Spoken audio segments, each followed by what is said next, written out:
యేసుక్రీస్తు ప్రభుల వారి నామమును బట్టి ఆత్మీయ సహోదరి సహోదరులకు నా యొక్క వందనములు.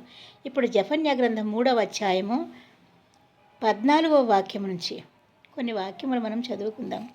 సీయోను నివాసులారా ఉత్సాహధ్వని చేయుడి, ఇశ్రాయేలీయులారా జయధ్వని చేయుడి, యెరూషలేము నివాసులారా పూర్ణ హృదయముతో సంతోషించి గంతులు వేయుడి. తాను మీకు విధించిన శిక్షను యెహోవా కొట్టివేసి ఉన్నాడు, మీ శత్రువులను ఆయన వెళ్ళగొట్టి ఉన్నాడు.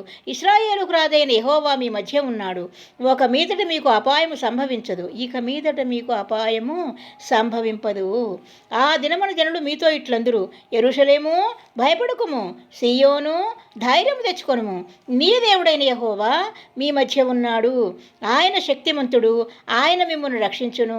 ఆయన బహు ఆనందముతో నీ యందు సంతోషించును.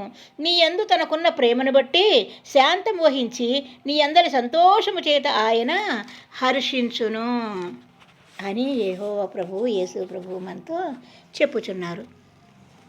ఆమేన్. Praise the lord.